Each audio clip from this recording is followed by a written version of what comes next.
And you're on the Breakfast Club with me and Salim Barisa, and of course, ni ile wakati tena. Today being a Monday, you know what? We bring in CEOs. We bring in people to tell you their stories, to share their journey, and also you get to learn. In studio right now is engineer Fatuma Ali. She is the founding CEO Sulha Africa. Good morning, Fatuma. Good morning, Miriam. How are you? I'm good. How are you all? Good. We're good. Good to have you here. Thank you. Good to be here. I'm going to start with your bag is beautiful. Thank you. Brown is my color, by the way. Really, you need to get it. But actually, it's limited edition. It's out of stock. No. Yes, it Why? is. It's part of our competitive advantage and competitive edge. We just deal with limited pieces. Oh. Yeah, so in the world, there'll only be a few pieces, like a handful of the same design. So once it's gone, it's gone. Okay. Now, I want you to go to our website, www.swahiliportfm.co.ke, and I want you to see. There's a beautiful bag on our desk, and it's brown in color, and it's a product of Sulha Africa. Yes. I was about to say, tell me where all this began, but I do want to talk about what your bag is made of. My bag is made out of authentic leather, so it is full grain leather from the cowhide. Yes, so Sulha Africa deals with strictly leather products, so fish and livestock leather. Umesema Fish. samaki. Yes, samaki si wakuliwa tu, but pia anategeza leather bags, leather products, yes.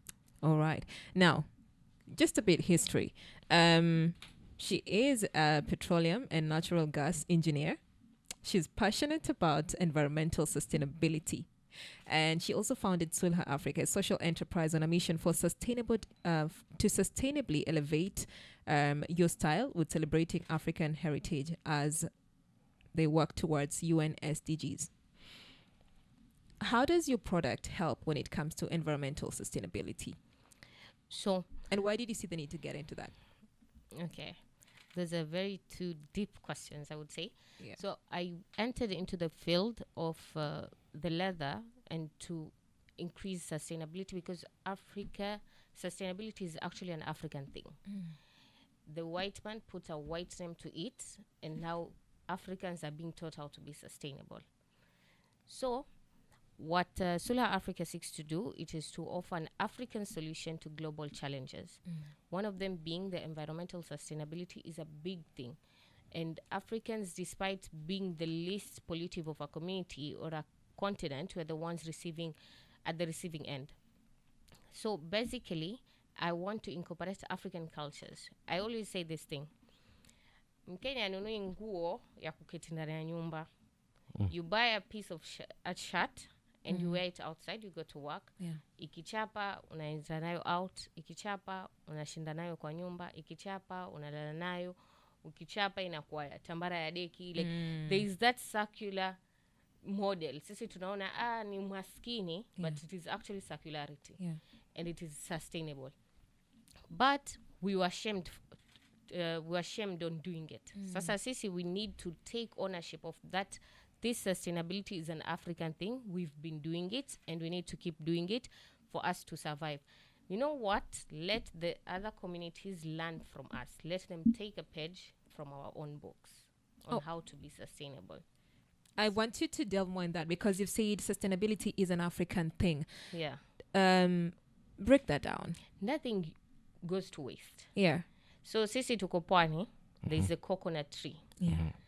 Every bit of the coconut tree has a purpose, from building houses, roofing, food, kuni, every single thing.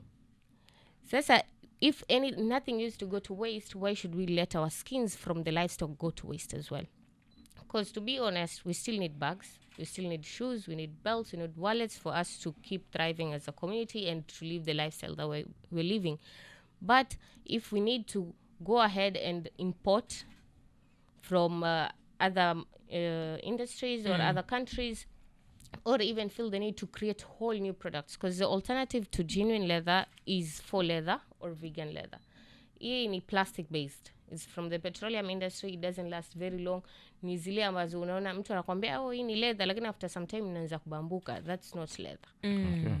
So there's no need for us to create a whole new product when we already have this waste that exists in our communities, because Africa owns 1/5 of the global livestock population, but we only own 4% of the genuine leather industry because we let things go to waste, or we don't do value addition at home. Tunaenda tunapeleka in the Western world, in the Chinese world, so they make the money and we just deal with our waste and let it rot. So this is you putting your waste to work. Yes, because that's an African thing. Africa, we don't let anything go to waste, including the bones. You know, for example, in the livestock, 99% of the cow can be used, Yeah. and only 60% of it is meat. Whoa. Uh-huh. Okay. So there's necessity. We just look at the meat and then that's it. Yeah. But there is more to a What cow. happens to the rest? It just goes to waste. You know, bones can be used, even the hooves can be used for makeup, for dyes, but we don't do that anymore. And it's practices that we used to do as Africans. Why did we stop? Is it that... No, like, why did we stop? Because of the capitalistic mindset. How are you going to buy if you're making everything by yourself? We have to keep being consumers for us to still be colonized. Let me put it. I don't want to put it in quotes because it's true. Yeah. As long as Africa is consuming, we'll still be in debt. Yeah. According to research, Africa generates hundreds of billions of dollars annually through business transactions with the Western world and the outside world, not just specifically Western world. But then the raw materials that we're exporting and earning hundreds of billions of dollars, we pay trillions of dollars to get the finished product. So if you are spending more than you are making, so you are always going to be in debt. Of course. It doesn't make sense. Yeah, sasa nimegundua kitu. Mfupa ni calcium. Not just that, there's even decorative, there's purposes, there's utensils behind it. Okay. There is so much more to it. All right. So Fatuma, mimi swali langu laja hapa. Bismillah. Wewe ni mhandisi petroleum na natural gas. Yes. Ni kitu gani ambacho kwamba kilikusukuma mpaka ukaingia huko kwenye masuala ya ngozi na sulha Afrika, lakini background yako ni masuala ya petroli na gesi? Yeah. Yes. So I've always been passionate about the environment, actually from a very young age. I remember doing beach cleanups from when I was like 9, because I come from a background about we had people who were environmental scientists at home. Okay. So just growing up like that, doing beach cleanups, ilikuwa naenda kila siku beach na unataka za zidi. Yani sitoenda kila siku tunaenda kuokota taka, but the taka still exists. So it just kept bothering me, and I realized there's a need for better solutions, because I have a life and I can't go every day kuokota taka. And because I kept seeing that there's a lot more taka and the population is growing, there's going to be even more taka. So it's like there's a need for better solution, something that is going to be a good alternative to this. We don't need to okota taka kila siku. So what happened is that I just left it as is until I graduated high school, and I decided to go to pursue petroleum and natural gas engineering, because the plastic and the waste that we keep collecting is as a result from the petroleum and natural gas industry. So, si tunaambiwa, you have to know your enemy to defeat your enemy. I pursued that so that I understand like what's going on within this space. Why do we have to keep collecting waste? Why are the things happening the way that they're happening? And I realized that unfortunately there are some solutions that have existed, but hakuna pesa as much. So I decided to do a lot of research, do a lot of consultations, and with my expertise, I realized that I need to show that you can create, you can make money sustainably without the environment having to pay a price. So there is a similarity between the oil and gas and the leather industry, because primarily they're both natural capital. They're things that exist in nature, and they're both important in furthering the human civilization. To be honest, the oil and gas industry is doing so much good for the human civilization, but at the same time, there's that bad side, which is same with the leather industry, because the leather is also doing so much good for the environment, but depending on how it is treated, depending on how it is made, it can even result into people getting cancer. So imagine, just because Fatuma here wants to have a fancy leather bag, someone somewhere died because of cancer. And primarily because in the leather industry, there are two main tanning methods. One is called vegetable tanning, which is from plant origin, and another one, which is 90% of the leather is done, is using chromium-based tanning. So chromium is a heavy metal. It leaves toxic residue, it pollutes waterways, and it even causes cancer. So, but the world is not adopting the vegetable tanning as much. It used to be, we used to, at a global level, we used to tan using vegetable tanning. But then we saw that chromium came as a solution, and we quickly adopted it because it was faster, it was quicker, it made more sense money-wise. So it all leads back to money at a certain point. I don't want to sound like a big hater of money, but I'm not. I just don't like the mindset that we have. We are so selfish to think about the money that we can make now, but not even in the future. At the expense of people's lives. Yes. Uh-huh. So that's basically it. I decided to create this as a case study so that I could show to the leather industry, to the oil and gas industry, that, you know what, you don't need to be this greedy. You can make some changes for you to make money and not the planet finger price. So it started as a case study, and I fell in love with it, but it doesn't mean that my journey ends here. It's still to make changes with the big boys, the big monies. So you, okay. Now, there are leather products. You have bags. You have indigenous shoes, I see here. Yeah. There are accessories.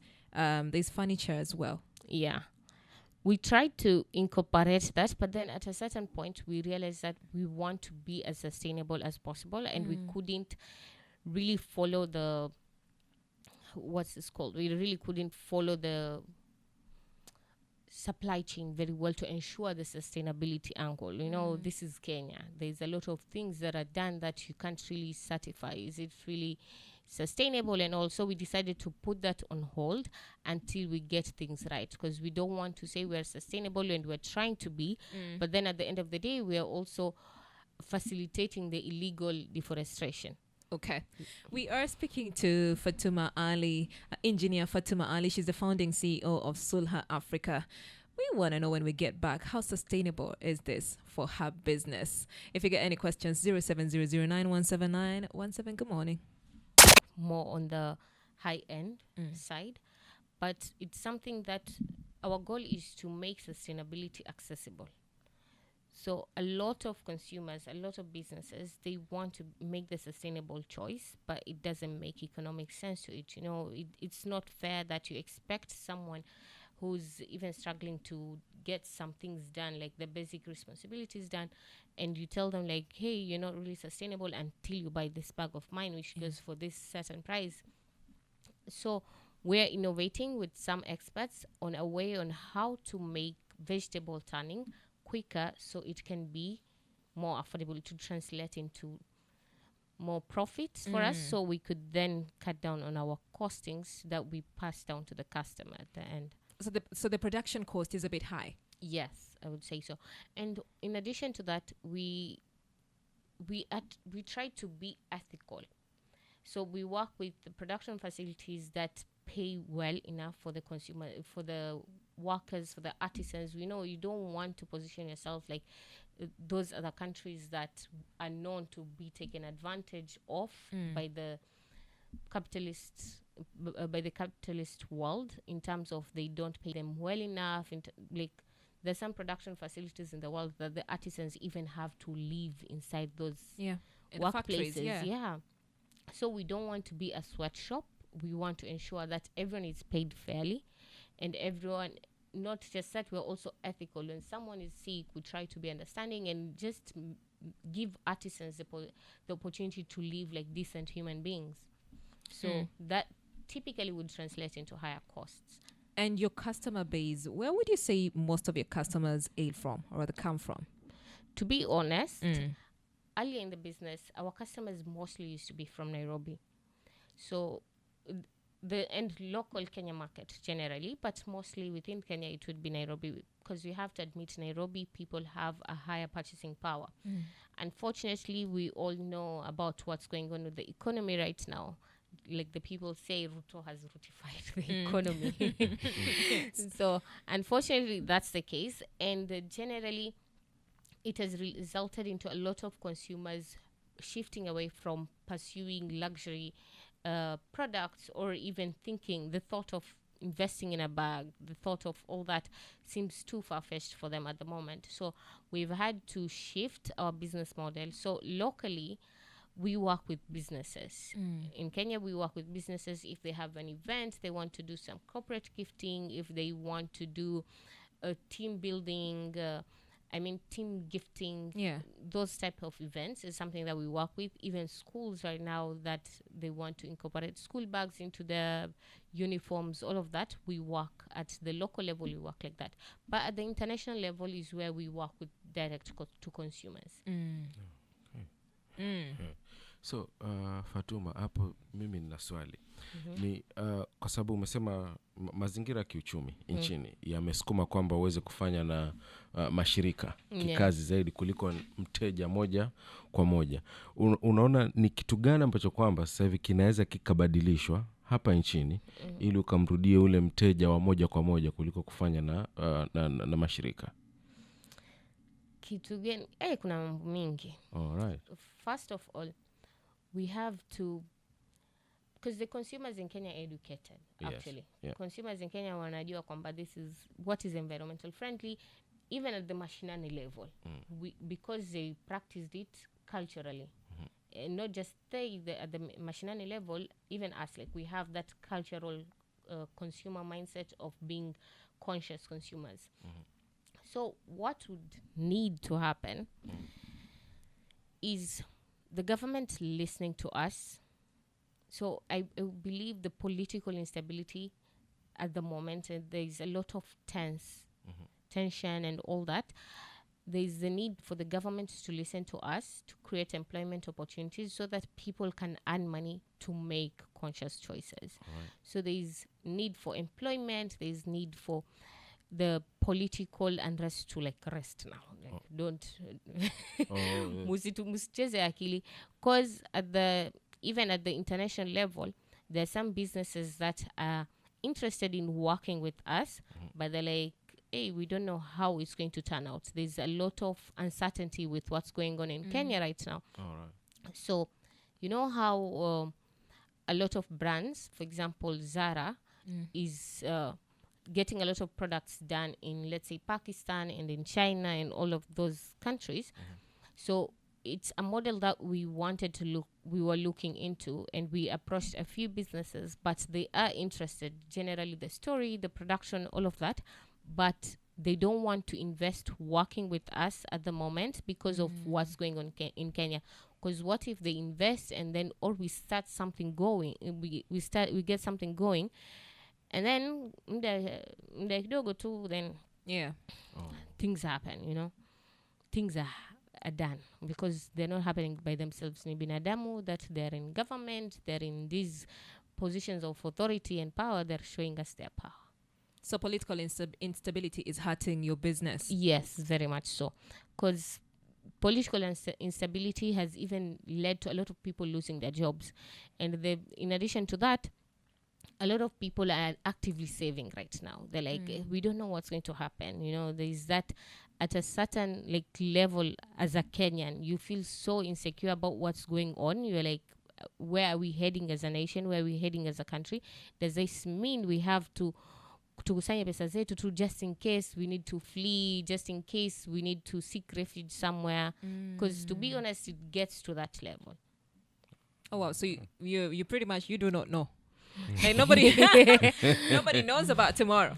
Yes. Kisha hata watu walikuwa wanasema kwani are we becoming our neighbors? Are we were the ones accepting refugees, but are we going to turn to refugees at a certain point? That's such a terrible feeling to go through as a Kenyan. Wow. Okay. So hivyo vitu hivyo ambavyo kwamba umevihesabu vikifanywa, biashara yako itakuwa moja kwa moja.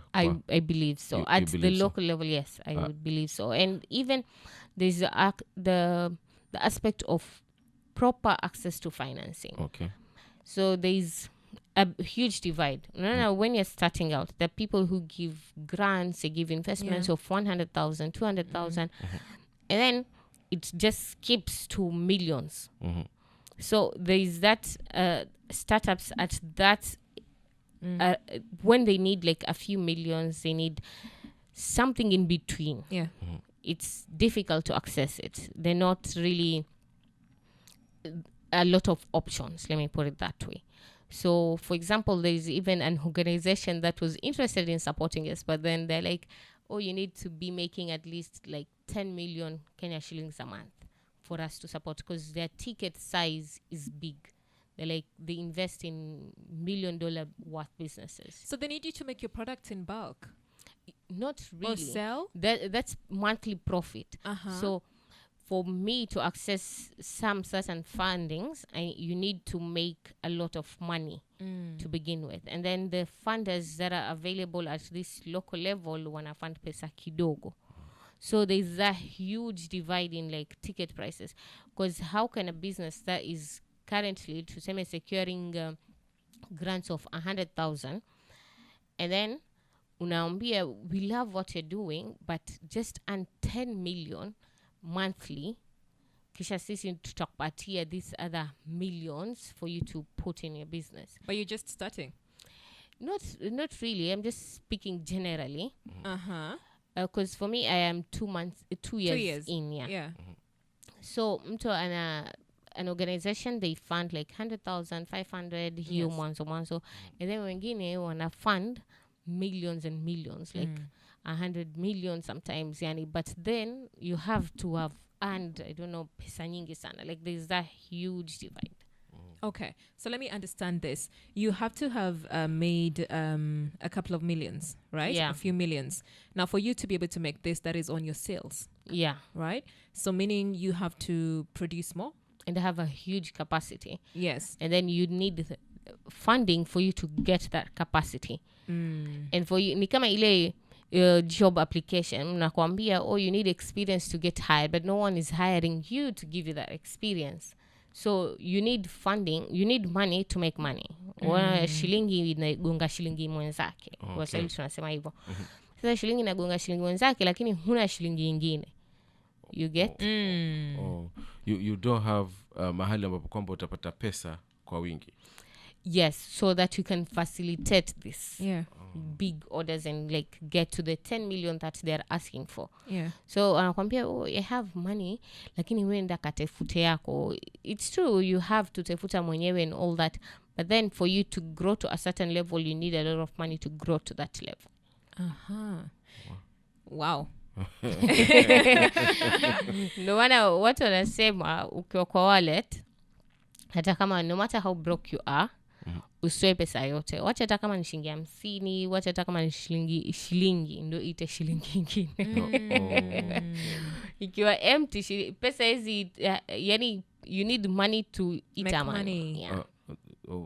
Mimi Fatuma naelewa hivi, as in kuna ile naweza sema in terms of tenders, unaweza serikali apply tender, and then but that company should have money before wao wakupatie tender, waamini. So something like that. See, you can look for mahali, you take a loan, and then come here, produce or manufacture that. Hizo facilities, are you not capable of accessing them? So in terms of accessing financing, in terms of loans, we have to acknowledge that for me, I am Muslim, so I need to take interest-free loans. And interest-free loans, they normally work for asset financing. So tuseme biashara yangu sasa mimi nataka gari, nataka machines kubwa kubwa, that is where Islamic banks can come and finance me, because that is their typical traditional financing models. All right. But mimi sitaki kununuliwa gari, mimi nataka pesa. Yeah. So now your pesa, which needs to be interest free, it becomes a whole complicated thing. You need that hard cash for you to make money. Actually, I know a few other friends of mine who are in the same industry. Anytime they get like these big loans, like these big opportunities, they actively have to go to banks to get loans. Kisha wakipata loans, it even leads up to them interest, yani because of the interest rate, it also eats up into the profit, it feels like at a certain point you are working to make money for the government and not yourself. And to make money not just for the government but for the system. So even the finances, all of that, they come into place, and it feels yani kama unafanya kazi, but a huge chunk it goes into the system. Goes back to the system. And that's the rat race that we're trying to escape. Yeah. Ooh, which is ironic. Which, yeah, it is. Because yeah. I'm like, I'm trying to escape this rat race, but every single time I find myself back in this space. Yeah.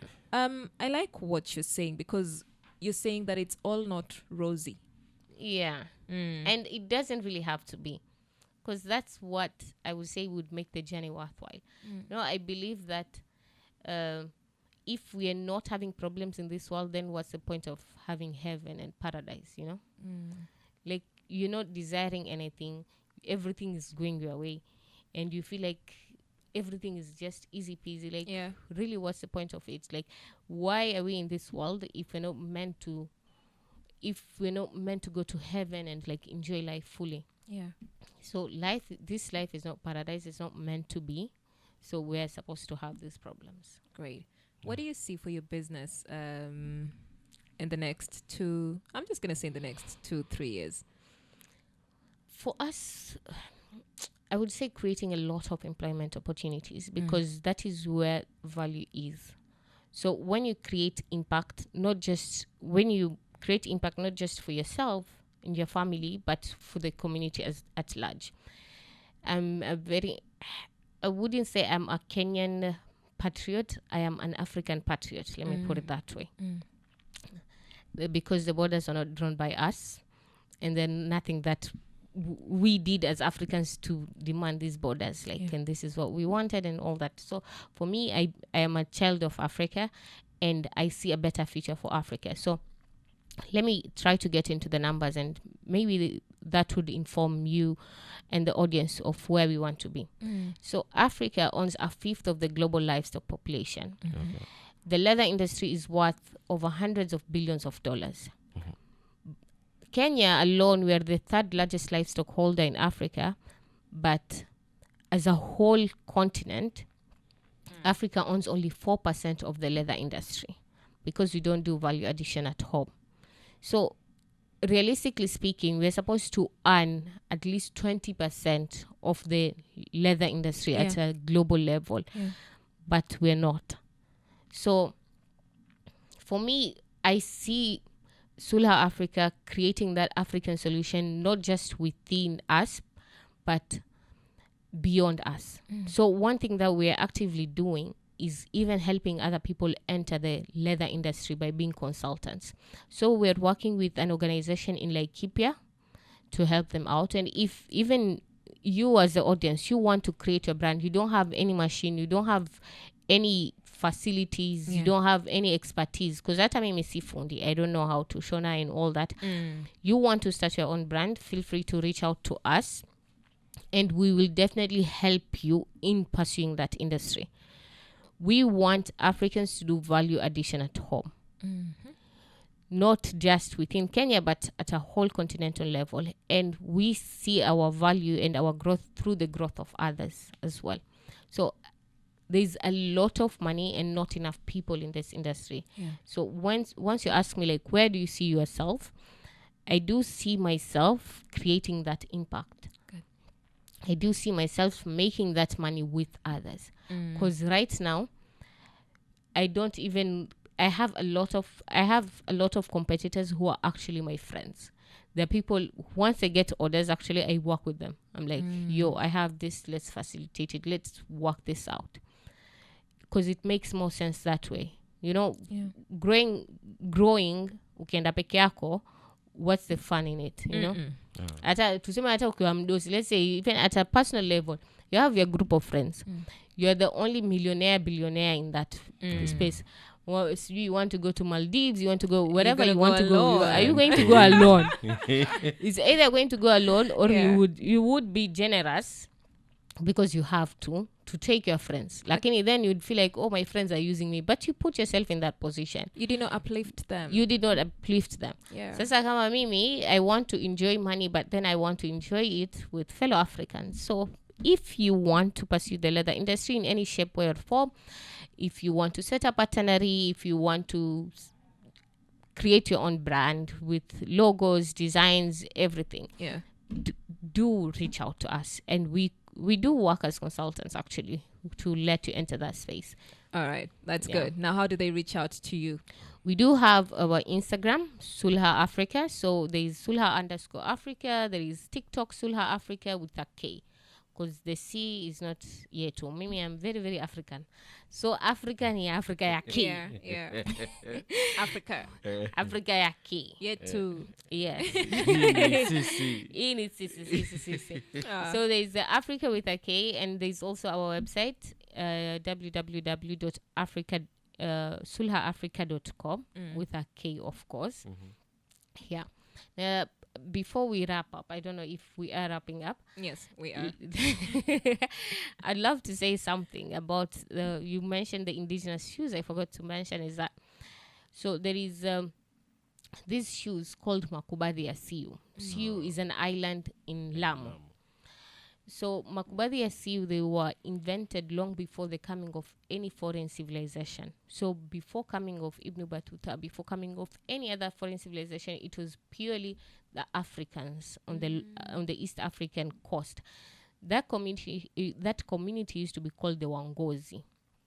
Wangozi people are believed to be the ancestors of the Swahili. And the name Ngozi, the word Ngozi, translates into skin. So this tunajua. It's like the chicken and egg story. Yeah. You don't know what came first. Is it the Ngozi for the skin, or is it the Wangozi for the people? They had very rich leather practices, so much so that the Makubadhi ya Siu itself, it has modern medical reflexology according to science, like modern science. Meaning, our African ancestors knew how to scientifically prevent leg pain through the shoes. If you had to, the way it was designed, the way it was made, the same technology ya orthopedic shoes. Ile watu wanaenda pharmacy, wanaenda wananunua shoe soles ile, ndo mtu asiumie, sijui nini. That technology we had that technology as Africans. It's sad that Waswahili especially, because I'm saying about the Swahili because I know more about this community because it is mine. Yeah. Waswahili, a lot of our achievements, a lot of the technological advancements that we had as a civilization are attributed to the Waarabu. But they don't acknowledge that we were a thriving civilization before the coming of any other foreign civilizations.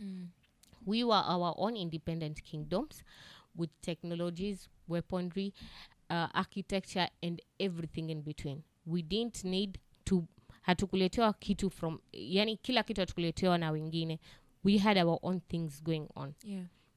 Sasa, and I feel like it is something that is very intentional. Kama ukiangalia history ya Mombasa, it starts with the coming of the Arabs. Kwani we were not there.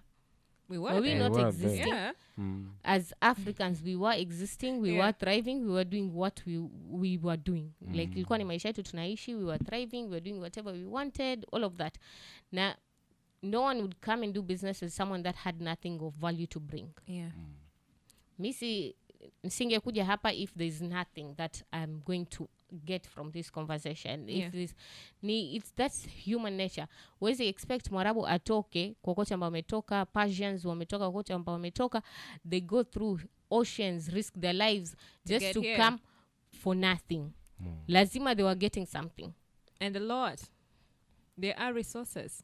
They were Yes. there back then. Yes, and not just the resources, even us, we had that Yeah. value because we were the ones who discovered the resources in the Yes. first place. Yeah. Na nyinyi ndio mlikuwa na akili ya kutengeneza makubadhi ya Makubadhi ya siu. ya siu. Wakachukua akili wakaenda wakabadilisha wakatuletea. Yeah. Nimekuelewa. I love the fact that you love Africa. Ya You K. have to. and yes, K. Africa with a K. with a K. Yes. Yes. And you make me feel like I love my own, you know, and this is my motherland. Mhm. You Yeah. know, and I love it and I'm proud of it, you know. And so my take home is sustainability is an African thing. Yeah. I love that. Thank you so much, Sulha. Thank you so much. So good to have you here. Well, from us to you, we are saying bye-bye until tomorrow.